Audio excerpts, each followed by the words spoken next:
All right, it looks like we are live. Hello, friends. Let us know where you are tuning in from. If you're tuning in, I have here joining me today, Naomi and Josh. Do you guys want to give a quick intro about yourself? Yeah, of course. I can go ahead and kick things off. Hi, everyone. My name is Naomi Madrigal. I'm a fourth-year business finance major at San Jose State, and I'm the lead product developer at Younancial. Hi, everyone. And first off, thank you, Jerry, for inviting us from Younancial onto your show. My name is Josh Fontanilla. I'm currently a graduating senior studying finance at San Jose State. I am a content creator for Younancial, and I host our Tip Jar podcast, where we promote financial literacy and professional development. Shout out to Wonsulting. But we invite industry professionals and student leaders to discuss finance, their stories and experiences. So definitely check us out on Spotify or Apple Podcasts, and yeah, go check us out.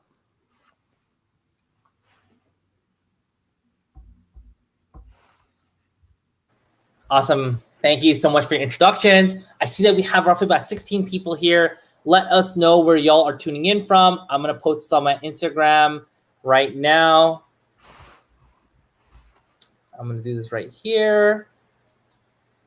And then we shall get started very soon. But let us know, everybody, where all you are tuning in from. Let's check people out. Here we have Nicole here. Nicole's actually from the 20 for Wonsulting, which is really cool. What is up, Nicole? We have Ravi here. We have Grace from Seattle. Naomi, Josh, where are y'all located? I'm actually currently in my hometown of Modesto, California. Okay, cool. Modesto. Nice. How about you, Josh? Tuning in from San Jose Bay Area. Represent 408. Hopefully we got some people from the Bay tuning in, but that's right. Honestly, I always see interesting places pop up in the chat sometimes for your events, man. Like people tuning in from all sorts of different time zones. So that's real. That's real. That's right. Yeah, we got Ted from New York. We got Texas. We got Bodon from Kentucky, Baltimore. We got Nicole from LA. We got my friend Tiff Chan. What is up, Tiff Chan? Tiff is funny story. So I met Tiff during my time at Google. We stayed connected somehow, some way, and she's one of my really good friends here. So welcome, Tiff. Awesome, everybody. So why don't we get started in maybe about 1 minute here? And before we get started here, Josh, Naomi, why don't you share us a little bit about how you all sort of got involved, how you became passionate about personal finance? Before we do that, we see Ishan here. What's up, Ishan? Shout out to you. Yep, shout out to Younancial's founder, Ishan Gupta. I can go ahead and answer the question. So in terms of personal finance, I was always told about the importance of, being financially literate and being on top of your finances from a young start. And so, I have parents who immigrated from Mexico, and they are also on the older side. So, they aren't really into, engaging into risky things and just pretty much, saving. That's like the biggest thing. And so from that start, I realized the importance of, being able to save and being able to just build on top of that financial knowledge and how important it is, which is what led me to major in business with the concentration in finance. Nice. Just been involved in wanting to, better my own personal knowledge on finance. Cool. And how about you, Josh? Yeah, finance, it's just such a broad term. Like there's personal finance, corporate finance.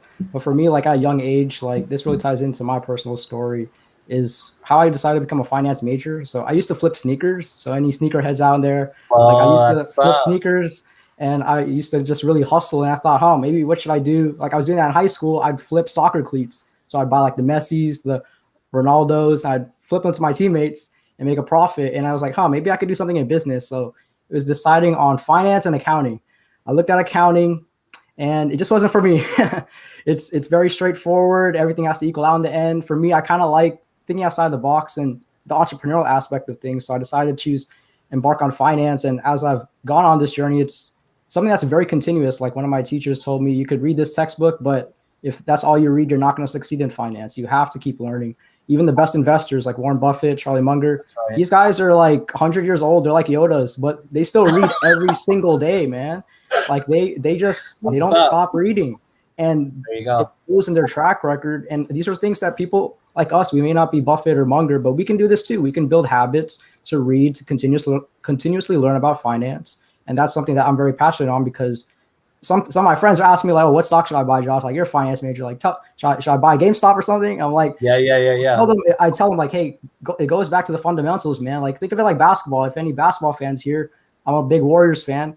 Before you play pickup basketball, like, you gotta work on yourself individually, right? You gotta work on your dribbling skills, your jump shot. You don't want to go out in the court and not warm up, right? You gotta make sure you have those foundational skills so that when you're in the basketball game, you could ball like LeBron James rather than looking like there you go. Kevin Hart. You don't want to look like Kevin Hart Josh. on the basketball court. So yeah, There you it's go. important, and we're really trying to aim for that for Younancial, just building that strong foundation so people can ultimately just live a better life financially, and ultimately have just achieving that financial independence is something that's very passionate for me, but also just sharing it out in the world. Yeah, that's why I partnered with Younancial to do this workshop. Thank you both for hopping on here. I'm going to take you off. Let's get into the workshop. If you all are excited about the workshop, type #excited in the chat. Let's see it. I want to see the energy. I'm a huge extrovert, so the more energy you give me, the more energy that I will spit back at every single one of you. Without further ado, should we jump right in? Yeah, let's go ahead. Let's do it. Cool. Awesome, y'all. So I'm going to take you off. Thank you so much for joining in. Awesome, y'all. So I see people typing in the #excited. We are about to get started about how every single one of you here today can become a millionaire. So before we get started, everybody, we need to go through a quick little disclaimers, right? Talking about money is very important, but the whole concept here is that I am not a financial advisor. Younancial is not a financial advising institution, right? We are doing this purely because we want to help share with you a little bit about what we've learned, some of our research, but more importantly, how maybe some of this research can hopefully inspire you all to do your own and become more financially literate. The second thing that we have to, before we dive in, is that we assume some basic financial knowledge. So we're not going to be talking about 401ks, bank accounts, any of that stuff. We're going to simplify the heck out of every single one of these things, and of course want to make sure that this is digestible and actionable for every single one of you. Cool. So let's get started.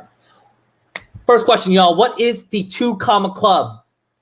Type in the chat. What is the 2 comma club? What does that mean in this context here? What is 2 comma club? And there's a little bit of lag, so I'll give it a little bit of time. For those people who don't know, 2 comma club is for those people who have $1 million worth of net worth, and that's what we hope to do for you today. For you to get there, there's 2 things that you need to know: living below your means and investing the rest. If you can do these 2 things, joining the 2 comma club hopefully is not going to be a far away conversation that we can all have. So let's dive right in. Yes, we have a couple comments and answers here. Bodan says million. Martin says million. Monica says millionaire club. Yes, exactly. That's what it is. Let's move forward. So first, living below your means. Living below your means, at the end of the day, money breaks down to 2 main buckets, right? Your spend and your savings, right? You're going to have needs, things like you're going to need rent, you're going to need shelter, you're going to need food. Want is more of like, hey, you want to have luxury goods, you want to have, like, you want to go to Coachella, right? Whatever that is, that's what that is. The no value thing is what we're going to be talking a little bit more about. And of course, you want to be thinking about saving, which will dive in the latter half of this. So let's dive right in. The needs and must-dos: housing, transportation, food, debt. For everyone here today in this chat, and yes, Victoria, this will be available shortly after on the same YouTube link. If I asked you all today, hey, how many people here know exactly how much they spent on housing, transportation, food, and maybe debt in the last month? Who here would be able to give me a number with 100% confidence? Type me in the chat. Otherwise, if you don't, type a sad face in the chat. I want to see how people are with tracking their needs and their must-do costs, because this is very, very important, especially if you're thinking about joining the 2 comma club. Type me if you know exactly how much money you've spent. Otherwise, type a sad face. I see them coming in here, right? As soon as it loads on my end, right? Yes, so a lot of you, right? There seems like to be roughly half and half of you. Half of you know, right, know exactly how to budget and save your money, but the other half may not be as financially aware of where your money's going, right? But that's step number 1. Understanding how much money actually are you spending on your needs, right, is step number 1. Step number 2 then is figuring out wants and desires. For those people who wrote smiley faces and me's, what about wants and desires? Clothes, going out to the movies, going bowling, going to play, I don't know, going to watch a basketball game. You probably can't do that now. Getting a Netflix subscription, luxurious goods, Gucci belts. I know, Tiff Chan, I know you got Gucci belt, right? I see you, right? Travel. Who here knows exactly how much money they spent on things that they don't need to survive?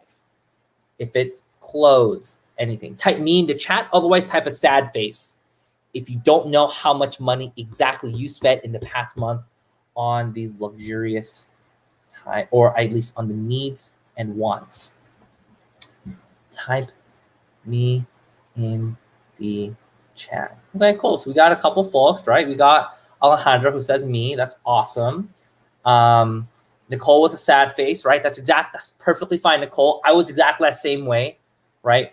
But again, you want to make sure that you have a clear understanding of how you can track your expenses. I have a bunch of tools and recommendations that I'll share later on. And yes, Radhika, me too. Sometimes I feel this way. Sometimes I'm like, shoot, like if I buy a Chipotle bowl right now with guac, should I get guac? It's going to take me over my budget, but maybe, maybe I got to get that cilantro cauliflower rice, maybe. I don't know, you gotta suss it out. But the main killer for most people, and most people don't even realize this, are no value items. What do y'all think are no value items? What are some examples? Type some examples in the chat of no value items that you could be spending your money on today. What are some no value items? Give me some examples.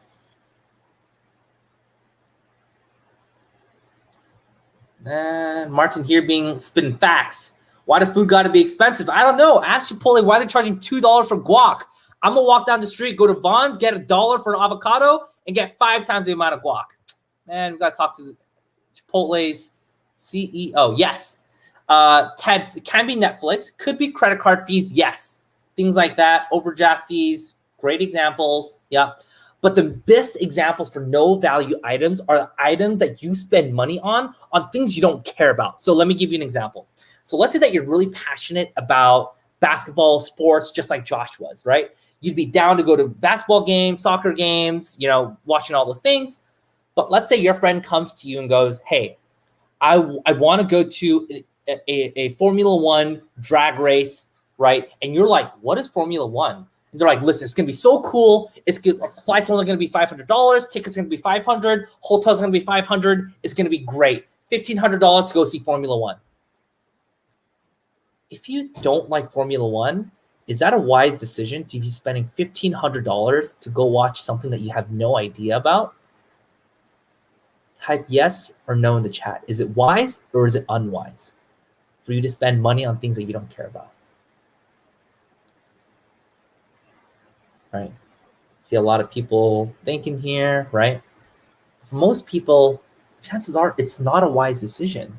But oftentimes when we think about spending money, we often think about it as a very emotional type thing, right? It's a very emotional decision because you're like, oh my gosh, all my friends are going, so maybe I should go. Maybe because all my friends are going, maybe I'll just take it, right?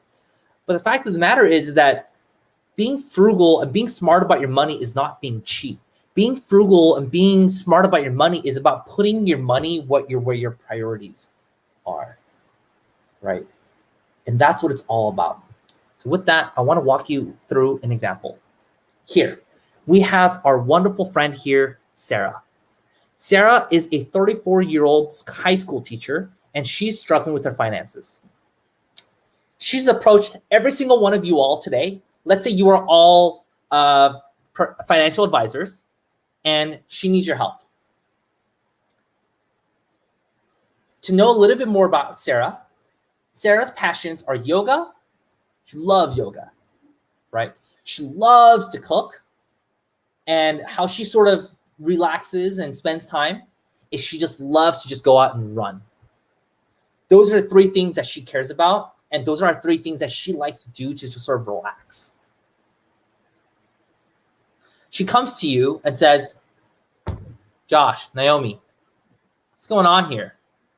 I'm making $1,500 a month, but I'm spending $1,650. All right, everybody, type in the chat. What should we do? How should we help Sarah? What are her options?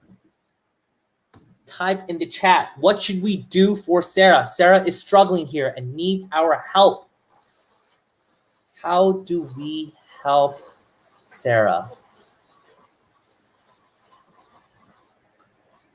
Give everyone about a minute or so to digest this and see how we can help Sarah. Okay. Ted says news subscription, right? Take out news, right? Right now, Sarah's spending roughly about $50 a month on a news subscription that she forgot about, right? This is an example of those no value items. She doesn't care about news. She literally forgot about it, but she still subscribed, right? Don't go to Starbucks. That's right. All right, everybody. Raise your hand. Type me in the chat if you spend over $50 on Starbucks, or maybe $80 on Starbucks a month. Type me in the chat if you do. For me, I actually don't even drink coffee. I don't even like sugary drinks. I straight up just like water. It's a really weird thing for me. I don't know. I have sparkling water too. It's a very weird thing of mine, right? Starbucks, right? Right off the bat, if we're able to get rid of news subscription and Starbucks, automatically you decrease the expenses by 130. Bogdan says, okay, remove app purchases, right? You remove app purchases. If you add all that up, that's roughly about $205 immediately that she can get rid of. What else? Same water, underrated, right? Philip says, I steal my roommate's Keurig. That's exactly right. That's free, right? Steal your roommate's Keurig. What's up, Phil? What else can we do? So far, we've eliminated Starbucks, we've eliminated news subscription, and we've also eliminated mobile app purchases. In total, that's roughly about $205, right? Monica, have the Starbucks habit. It's all good, Monica. It's all love. Six Flags every month, right? Yep. Because what if she actually doesn't like Starbucks or Six Flags, right?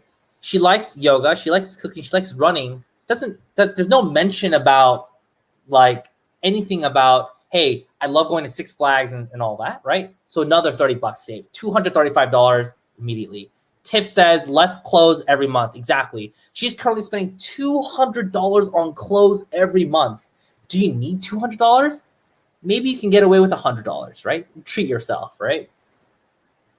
Victoria, don't go to restaurants. Make homemade food. Yes. Instead of going to spend $100 on going out to eat, get some really high quality food, make it at home. Because again, everybody, remember, she loves to cook, right? Same thing with Atharva, Ivan, right?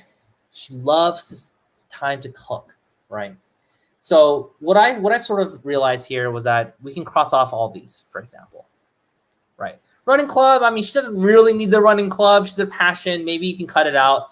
But if you do this, her expenses now goes from $1,650 to about $1,365, right? Perfect. Now she's saving money at the end of each month because her income is greater than her expenses. Ooh, do you see like the sun here? It's like really bright. So like my hand when it goes here. anyways, right? Gina, save on transportation by running to work. Yikes, might be hard if you're commuting 30 miles, but hey, you know what? Teach their own. But what if, instead of me breaking it down, what if I showed you this instead? And I said, hey, help me make an actionable plan for Sarah to help her get her feet and expenses back lower. How do we help her if this is all we know? How do we help Sarah?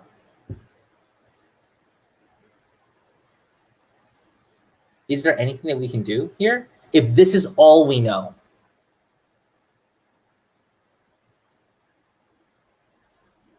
Is there anything that we can do? Maybe we'll just have Sarah just run everywhere. Maybe that's the play. All right. What can Sarah do in this situation? For most people, this is where you are, right? You're often, you know how much money you make. Maybe you know you have a good idea of maybe how much money you spend every month, right?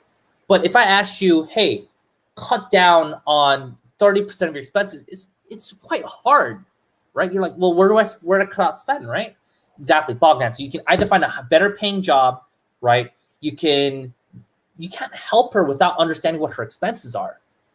So that's lesson number one, right? Living below your means is truly understanding where your money's going, right? Exactly, Taylor. Work with her. Ask her what she's willing to give up. We can teach broad concepts. Yep, side hustles, right? But without having that breakdown, it's really hard to help someone like Sarah, right? Exactly, Gina. You can go to bank statements to try to help her, right? But this is really number one, living below your means. First, you want to understand where your spending habits are, just like we did for Sarah, right? If you don't know where your money is going, chances are it's really hard to understand where you can save money and how you can minimize that to increase your spending. The second thing is that you want to absolutely keep a list of priorities of things that are important to you. Whether it's you going out and buying luxurious goods, if that's important to you, perfect. That's your priority. If your priority is just go playing basketball every day, perfect. That's your priority. If your priority is to travel every month, perfect. Allocate money towards that.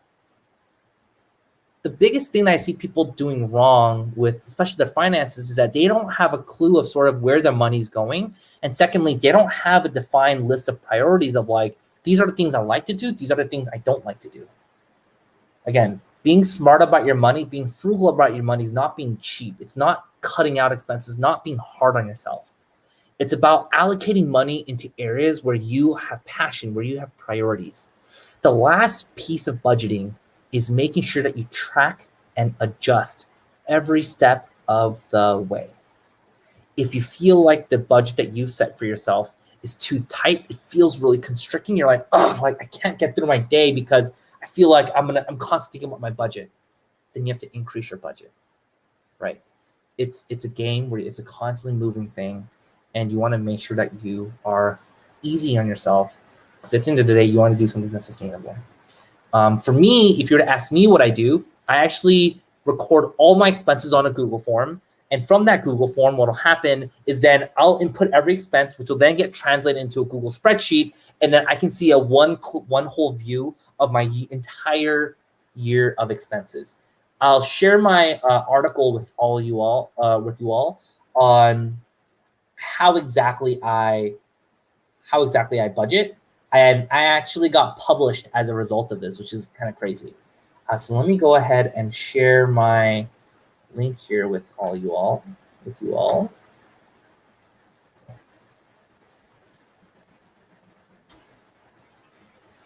Cool, awesome. So I just shared the link. And that concludes part one, living below your means, being smart about your money, being smart about where your money goes. Any questions? Anybody? Any questions? Before we talk about the more interesting stuff, investing, diamond hands, GME, taking down the finance corporations, screw hedge funds, right? Any questions, thoughts, comments? Cool. Awesome. So I want to share with you guys a story. Here we have three friends, Michael, Jennifer, and Sam. They're all friends, and they're all currently, today, they are 25. Michael says, you know what? I'm going to be smart about my money, and I'm going to invest $1,000 up until I'm 35, and I'm not going to invest a single dollar after that. Jennifer, however, after 10 years of seeing Michael do that, she goes, oh, okay. Jennifer goes, well, I'm going to start investing $1,000 for 10 years and then stop after that. Sam, who's a third member of the friend group, goes, dang, all right, you guys have been doing this for a long time. Well, I'm 45 and I'm going to start investing $1,000 for every month until 10 years later. What you see on the y-axis here, is the amount of net worth, and this is the amount of time. What is one thing that you all notice between Michael, Jennifer, and Sam? What is that one thing that you notice? Is there anything that you notice? Are they all the same? Because they all invested the same amount of money, right? They all invested $1,000 for every month for 10 years. It's the only thing they did. Each and every single one of them. The main difference here, right? Cool, I see some answers coming in. Atharda says, the earlier you start, the bigger the compounding interest builds up. Exactly, right? Every single person here invested the same amount of money. They invested $1,000 every month for 10 years. That is the same of everything, right? Just as Bogdan says, Michael's net worth grows faster than everybody else. Why? The reason why it grows faster than everybody else is not because of diamond hands, not because of GME, right? It's not because of Bitcoin or anything. It's because Michael has simply spent more time in the market, right? That's the only thing that did. And exactly as Monica pointed out, compounding interest is heavily in the favor of Michael, and then Jennifer, and then Sam. So one of the biggest things that I always advocate and share with my friends is that on average, the market always goes up in the long term, right? What this shows you is the years on the x-axis, and on the y-axis, it shows you a logarithmic scale of the Dow Jones Industrial Average, right? And again, this is a logarithmic scale. So it goes from 10, 100, 1,000, 10,000. If you were to look at in real life, it would just literally look like a hockey stick. Ever since roughly even before the late 1800s to roughly about, the 2000s, right? On average, you see that the market is constantly going up. But do you know what one of the biggest things that people do?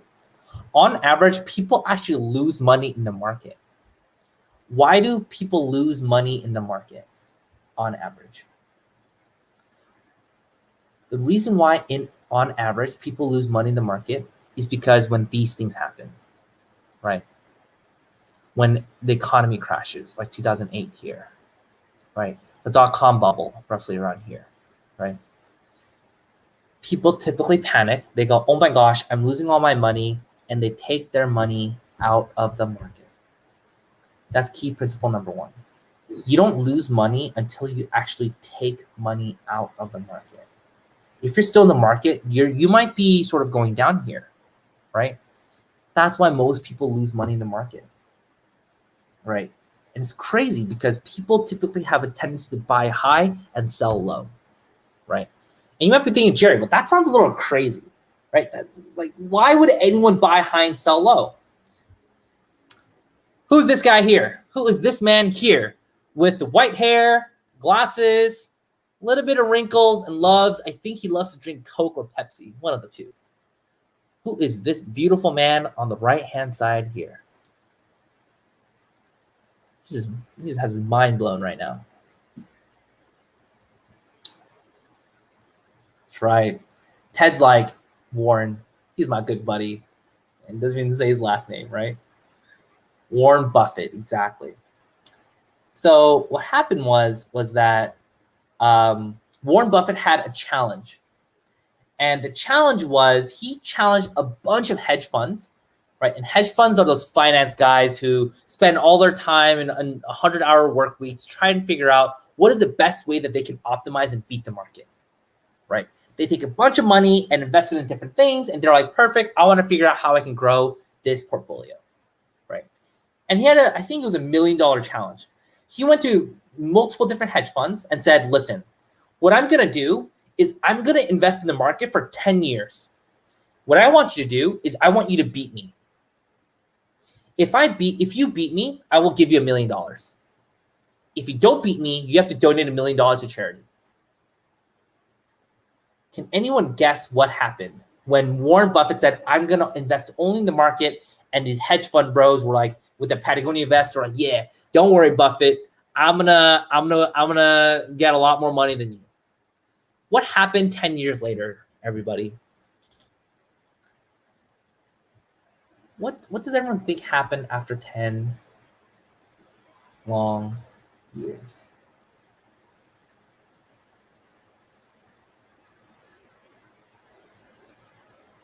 Any guesses of what happened? Did Warren Buffett lose? Did he win? Did the hedge funds win? What do you think? If you think Warren Buffett won, type hashtag Warren in the chat. If you think that the hedge fund bros won, type hashtag hedge fund in the chat. Let's see what it is. Perfect. We got Juan here with Buffett won with index fund investing. Okay. Warren won. Okay, cool. Let me show you the actual data. What happened here is that this was Warren Buffett's returns over, I believe, 9-10 years-ish, right? Jeez, look at Tiff. Patagooch bros got bodied. Dang, Tiff. Okay, right? Look at the average hedge fund returns. 22%. Look at Fund D. They grew 2.9% over a 9-year period. Fund C did really well, 62%, but still, they did not beat the 85% returns of the market. Why? Why did this happen? Right. The reason why is because I believe I think it's like 70 to 80% some of the hedge funds actually don't beat the market over the long term. 10, 20, 30 years of investing. That's why when you go into hedge funds, or if you talk to different people who are like finance gurus, they'll say, what do you mean, Jerry? I got 300% returns on GME in the past week. Who here's heard of that on TikTok, Instagram, YouTube? They're like, you all should invest in this new crypto. I just created something. It gave me 400% returns in the next week. I predict that this stock is going to grow.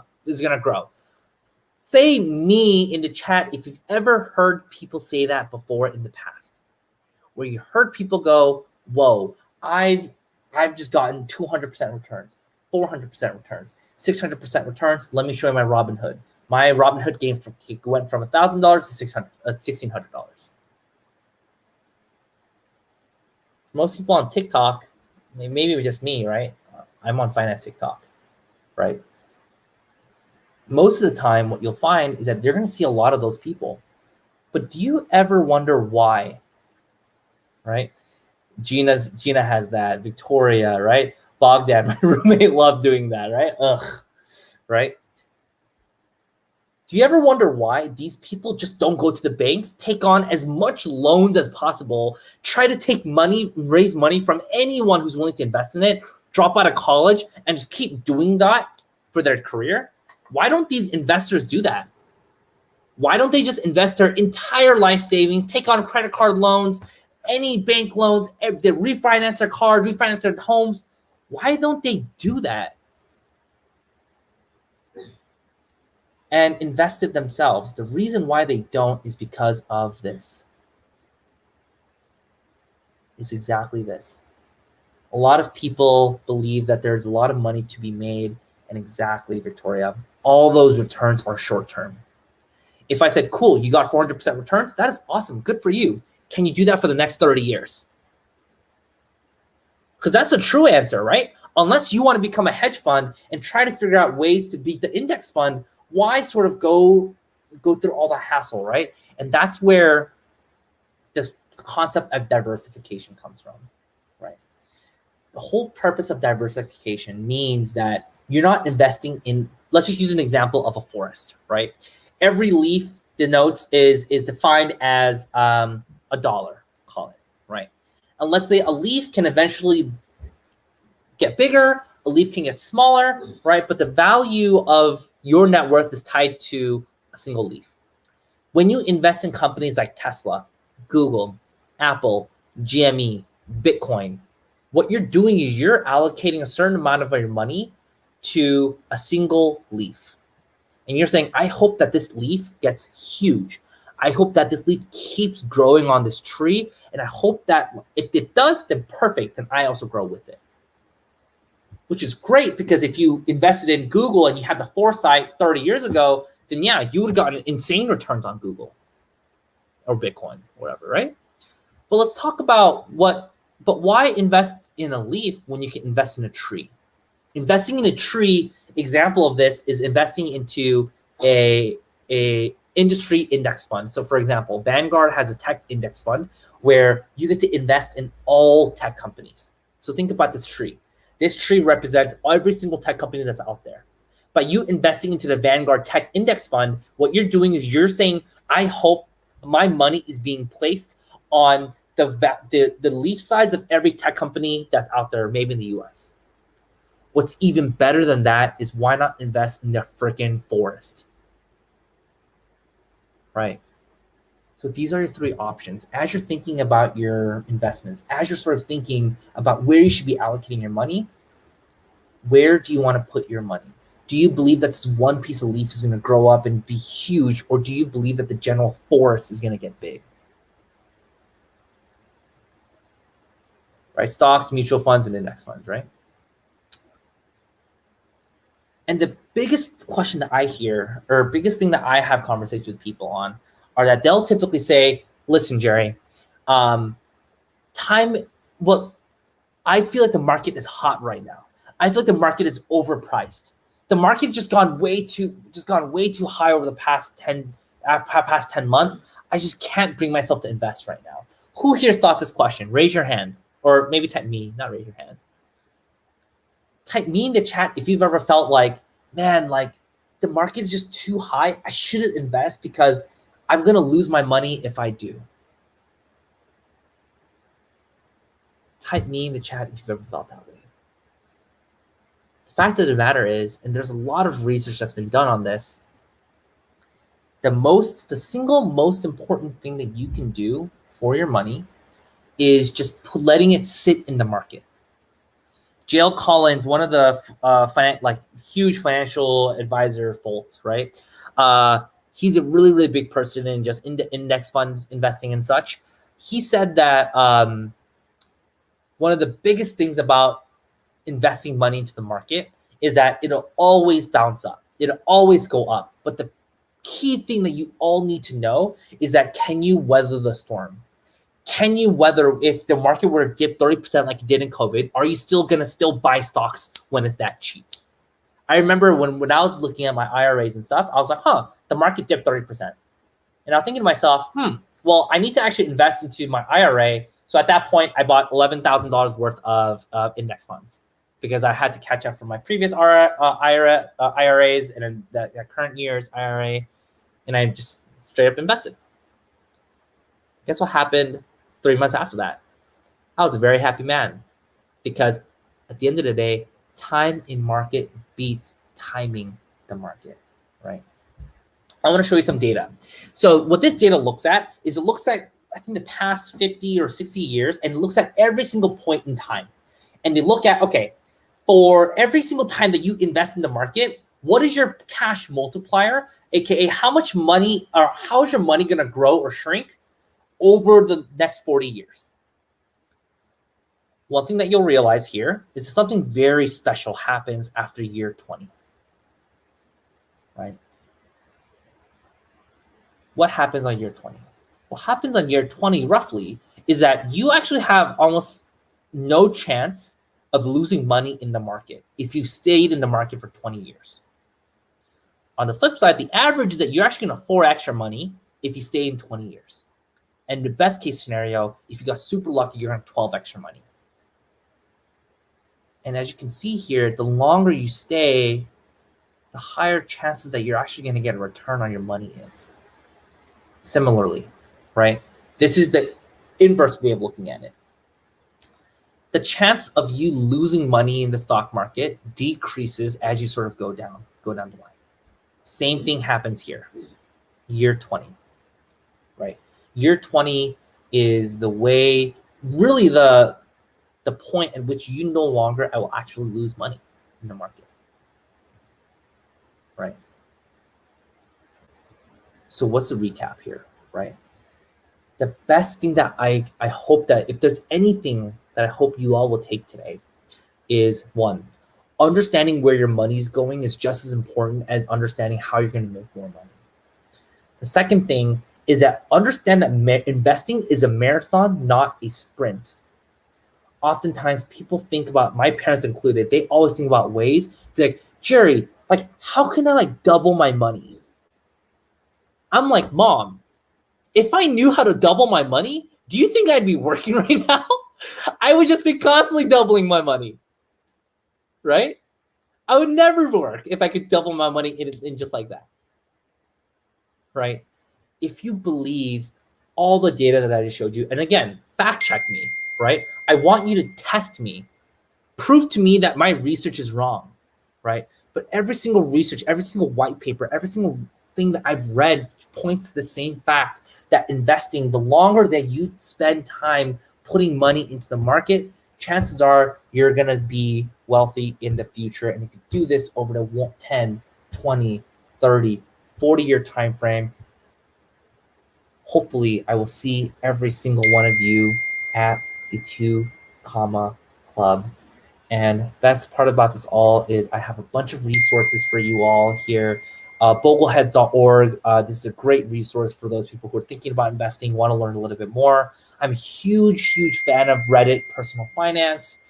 This is something that I've been reading since I was a sophomore in college, and I'm so glad that I came across it.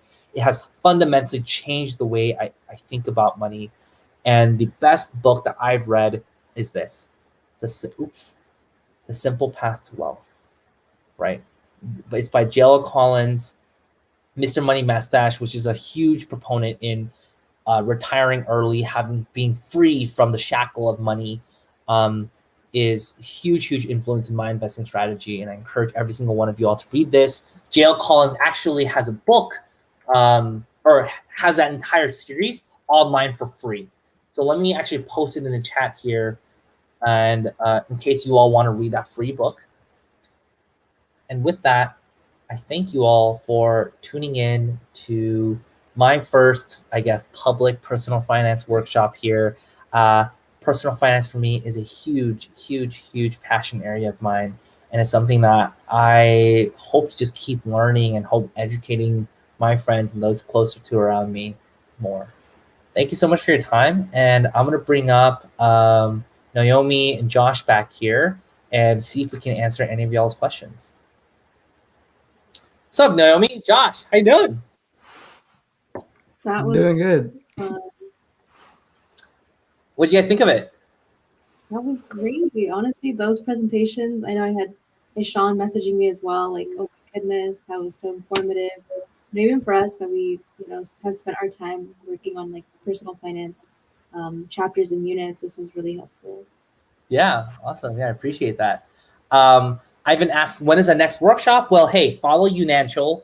Younancial does amazing stuff on personal finance. I'm a huge proponent of them. So it's actually their website's in the description in the bio. So make sure you follow them, follow everything. And of course, I also have a personal LinkedIn or my contact information there as well, if you want to chat more. Phil, thanks so much for coming by. Appreciate you coming through. Bodan asks, what do you guys think about crypto versus stocks? Do you guys want to take a stab at this? Yeah, actually, I'll take a stab at it. And I want to just again reiterate, I'm a finance senior at San Jose State. I'm not a get rich quick guru, so please take what I say with a grain of salt. But from what I've learned, a stock is an asset, right? So stocks, these aren't lottery tickets. Stocks are pieces of ownership in a company. So when you buy Nike shoes, right, you go to the Nike store, you buy shoes, you can buy a piece of the actual company of Nike, and that's called a share. You're actually owning a piece of Nike's profits. And if Nike does well in the long run and they beat Adidas, you may do well potentially in the long run. But if Adidas and Kanye scheme up and make another cool shoe like the Yeezy, Nike may suffer in the long run potentially. And with stocks, they generate something called cash flow. Crypto, on the other hand, it's a currency. And what Buffett kind of views cryptocurrency is that it's not the same as a company. Crypto, there isn't like a Bitcoin LLC out there that's generating a service for you. It's a currency. And what Buffett believes is that it's very speculative. And again, there's a lot of different opinions, but I'm on the Buffett side of things, that crypto is speculative and the value of it is dependent on what the next person is willing to pay for it rather than the value of the actual business. So Bitcoin is a currency and its value is dictated on what the whole crowd believes and speculates the value should be. While we have information on companies, we have revenues, their cost, and we could come up to a value for that company. But generally speaking, crypto is more speculative and more risky. So you have potentially a lot more to gain, but also you could potentially lose a lot more while compared to stocks. It's a bit less riskier compared to stocks. Wonderfully explained. Yeah. At the end of the day, if you want to invest in crypto and stock, understand that is a huge risk that you're taking. You're investing in a single leaf, like we talked about, right? You're not investing in the forest. Really well explained. Thank you, Josh. Simple yet critical. Thanks, Martin, for coming by. Martin's such a big fan of Wonsulting. I hope you all follow Younancial because they're absolutely great. Victoria, thank you for stopping by. Really appreciate you. Yes, read up on index funds. Do you have any recommendation on index funds that you all invest in or like? I think a very popular one that was in the $1 million bet you mentioned with Buffett is the Vanguard index fund. And something that I want to iterate there is when you're looking for an index fund, choose a no load version of the fund, no load. And basically what that means is just a fancy term for that when you buy shares in that index fund, you don't get feed. So no fees, low cost. Vanguard is a good choice, but there's others also you could look up on with Charles Schwab, Vanguard, BlackRock. There's a lot of different services out there, but definitely look out for no load versions. You don't want, like Jerry said, the more time you have and the more money you retain in your investing when you invest early, it can compound a lot over time. And you don't want to you want to choose index funds that have low fees, and no load versions are a good index fund to look into. That's right. Is there anything else you add, Naomi? I'd say just like the S&P 500 index fund. That one, I think you can't go wrong with that one. That's right. Agreed. Gina asks, any thoughts on app Wealthfront? If you're familiar, yes. So Wealthfront is an example of a robo investing type service. There's a lot sort of out there. Acorns is an example of that. Personally, for me, you have to think about how they make money. Whenever they make money, they take money away from you. So for me, I would never put my money into a robo investor or a financial advisor because they charge you money that sort of cuts into your gains, right? 0.5% may not seem like a lot, but over a 10, 20, 30-year time frame, it's a ton. So you want to make sure that you're smart about if you're using those money. Again, I use if you go onto bogleheads.org, which is a link right here, there's index funds that you can invest in. Feel free to take a look at that and see if that matches sort of your financial strategy. Cool. Radhika says, do you have any tips on international go about investing in the market? To be honest, I don't know about you guys, but I personally have no sort of expertise on how folks who don't come from the US can invest. I don't know if you all do. I unfortunately don't as well. Yeah. So if not, honestly, just go and talk to someone who does know, like a CPA or someone. We don't want to give you any resources that we just don't know about. So yeah, the best thing to just do is talk to a tax advisor about that. ETFs and index funds, to be honest, Juan, I think those differences are minute. It's not about mutual funds, ETF, index funds. The best thing that you want to sort of look for, exactly what Josh mentioned, right? Look for in funds that sort of follow an index. S&P 500 is a great example of that. And make sure that they're low cost, because if you don't find one that's low cost, it's going to cut into your gains. You don't want them to cut into your gains. Gina asks, any resource to where to research? You have a resource right here, Younancial.org. That's the resource that you all should be going on. But once you look at that, the ones I really recommend are Reddit, Personal Finance, Bogleheads, and some of these books here. So again, like, I didn't know a single thing of what people were talking about in personal finance until I just kept reading it over and over and over again. Yeah, I'd like to jump in real quick for additional resources. I think Jerry had a lot of good resources with the books, and there's a free one that you can search on YouTube if you're tuning in YouTube Live, Google Talks. So like Howard Marks, I believe it's Jim Collins, they have free Google Talks. They're about 50 minutes, and they really just share their journey and insights. And you can find this. I think Google has kind of have like an investing series. It's not investing specifically, but they invite industry professionals to talk about finance and investing for the long term as well. So definitely use Google Talks. I listened to like a bunch of them. I binge watched them, but it's a lot of great insights from a lot of very certified professionals there as well. Yep. So Ted asks, what's the difference between investing in index funds using IRAs versus directly buying index funds? Great question, Ted. So now you're sort of talking about tax strategies. So TLDR sort of investing. So what you're talking about when you talk about IRAs, 401ks, brokerages, you're talking about tax sheltering. That's the biggest difference between the two. I won't go super in depth with it, but in general, it's actually more advantageous for you to invest into an IRA or a 401k rather than a traditional brokerage. There's a lot of tax advantages for you to do that. But on a similar side, like, there's also some restrictions on you pulling the funds out. So you want to read up on that to make sure that it's in line with sort of your financial position and strategy. Cool. Looks like we've sort of gone through every question. Last minute words of advice. Josh, Naomi, is there any last one sentence advice that you could share with everybody here? Naomi, do you want to go first?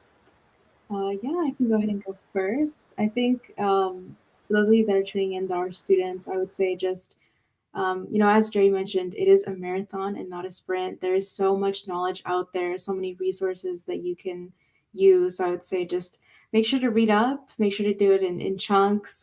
Again, so many resources out there. The different books that Jerry had mentioned, Younancial, other talks on YouTube are very helpful. So I would say just take it day by day and don't try to learn everything. It can get overwhelming, but as long as you're trying to get better, I think that's all that matters. Love that. Josh?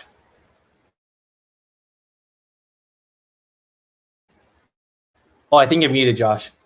Sorry. So there's this one quote I really like, and it's that personal finance is more personal than it is finance. So just be very wary of where you're getting your information from, right? Like, is this person, like, what's their agenda? What's their qualifications? Do they actually study finance, or are they just kind of a content creator? I think it's really important to get your information from trusted individuals that really don't have like a hidden agenda, right? Like, there's no get rich quick schemes. If there's a silver bullet, everyone would be doing it. Everyone would be rich. But I think at the end of the day, like, the best investment truly you can make is in yourself, like your skills, your skill set. No one can take that away from you. And once you have a skill set, you can really then focus on, again, getting the money in the first place to then invest by investing in yourself. And like, there's a little less risk there, right? You're getting paid a salary compared to trying to make a ton of money really, really fast. You could potentially lose a lot of money really quickly. So I think, again, we live in seconds and minutes, but the financial journey is long. And it's okay if the stock goes down. Like, be patient. It doesn't happen overnight. It happens over years. And it's years of building habits, not just investing, but like living below your means, building strong habits, continuously learning. Like Jerry mentioned, like, he's continuously learning different books. Another one I'd recommend is The Psychology of Money by Morgan Housel.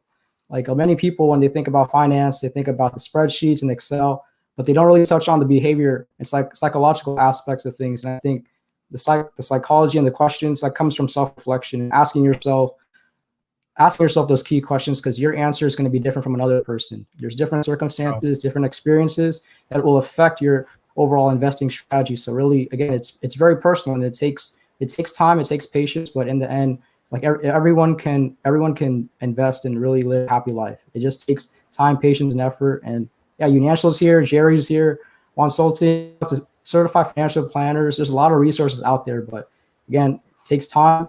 And again, it's I'm going on a tangent, but just continuously learn. Even Charlie Munger, Buffett, these guys are like, they're like Yodas basically. Like they're still learning at their age, and I think anyone could learn. It just right. Having the willingness to seek out those resources and ask questions. There's no stupid question. Ask those questions, find those answers, and you'll be set. Cool. Thanks, Josh. Yeah. And the last piece of advice I'll share with you is that it doesn't take much for you to learn for you to know more than 90% of the US population.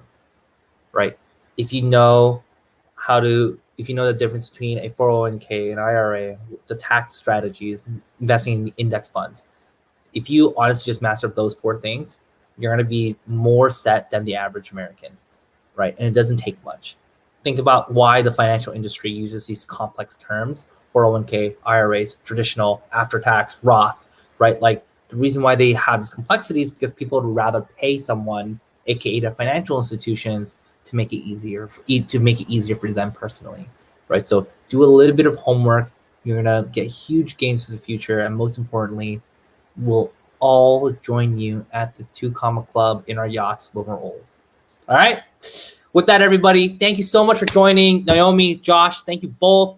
Remember, follow Younancial. Let us know if you have any other questions. With that, see y'all later. Bye, everyone. Bye, everybody. Thank you.